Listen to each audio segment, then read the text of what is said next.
Hello everyone! Welcome to the Theories of International Relations course. We will begin with Chapter 2, Realist Theory of International Relations. In this chapter, we will firstly discuss Classical Realism, then Structural Realism, and lastly Neoclassical Realism. Okay, let's start with Classical Realism. Realism has been the dominant theory of international relations discipline since the end of the Second World War, even though for some analysts, the vast majority of international relations theorists are not realists because of its pessimistic conviction that there are severe limitations on human reason and its ability to achieve the progressive, liberal goals that most of us take for granted as moral truths. The rise of National Socialism to power in Germany in 1930s and the consolidation of authoritarian political currents that rely on brute force in various countries provoked, not surprisingly, gradual replacement of idealism by political realism in the realm of international politics. The reason why many scholars consider realism as a suitable framework to analyze international politics is that it focuses on fundamental questions in this field, such as what is the reason of conflict and peace between nations and what are the necessary conditions of cooperation and peace at the international scene. One of the pioneers of classical realism, Hans Morgenthau, states 6 principles of realism that could help us comprehend profoundly the realist vision of international phenomena. These 6 principles are: politics is governed by objective laws that have their roots in human nature. Statesmen conduct themselves in terms of interest defined as power. Interest determines political conduct within the political and cultural context by which foreign policy is formulated. Prudence is the supreme virtue in international politics. There can be no political morality without prudence. Nations are entities that pursue their interests as defined by power and should not be judged by universal moral principles. Political realism rejects the legalistic, moralistic approach to international politics. As seen in these principles, first classical realists, without denying the importance of anarchy, underline the role of human nature. In foreign policy, the only aim of state is to achieve, for any price, its national interest defined in terms of power. The debate over national interest focuses generally on its position related to foreign policy making in comparison to a place of moral considerations. The roots of this contest between these two concepts for dominance over the minds and actions of people can be found in the era when the modern state system appeared. Nevertheless, realists do not deny the existence and necessity of a regulating mechanism at the center of an anarchical environment full of power seekers, rational and amoral actors. This mechanism, called the balance of power, creates a kind of order and constitutes the distinction between anarchy and chaos. For realists, within this anarchical environment, various distributions of capabilities or power among states emerge in dynamic, competitive relations among states.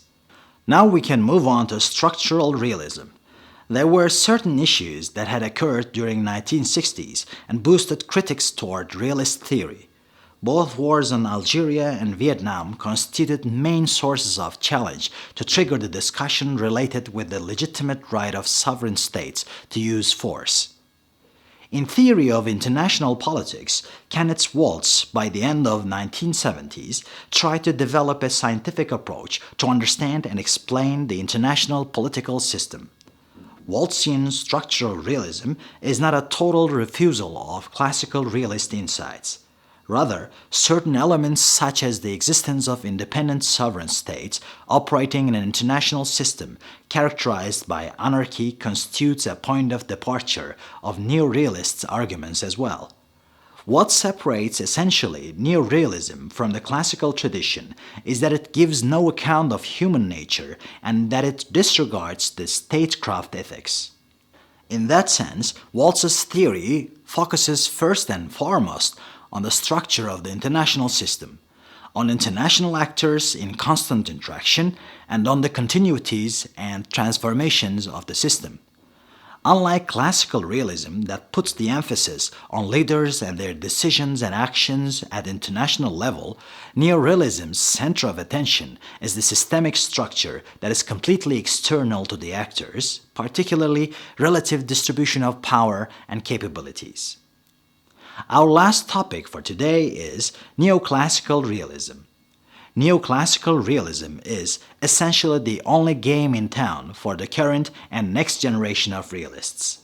According to the definition offered by one of the precursors of this paradigm, it explicitly incorporates both external and internal variables, updating and systemizing certain insights drawn from classical realist thought. Its adherents are realists because they take the state's place in international system and its relative material power capabilities act as a primary guide that determines the scope and ambition of its foreign policy. The reason why they are considered neoclassical is that they believe the impact of such power capabilities on states' foreign policy action is indirect and complex, and that systemic pressures must be filtered through certain intervening variables at national level. Unlike structural realism, neoclassical realism is not only a theory of international politics, but one of foreign policy as well. Through its top-down conception of state affairs and its multi-level analytical framework, it puts forward more accurate explications in terms of foreign policy actions of international actors on a wide range of issues. In addition to all these, another contribution of this recent trend to realist analysis is that it ends the spatial divide by taking into account the impact of domestic political factors on foreign policy action. Nevertheless, the most common critic toward neoclassical realism, especially coming from adherents of other strands of realism, is concerned with determination of intervening variables to take into account to develop an analysis.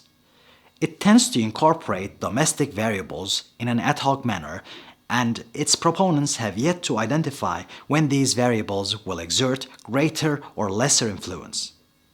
So, this is the end of our program for Chapter 2 of the Theories of International Relations course. Goodbye and see you in our next program, Chapter 3.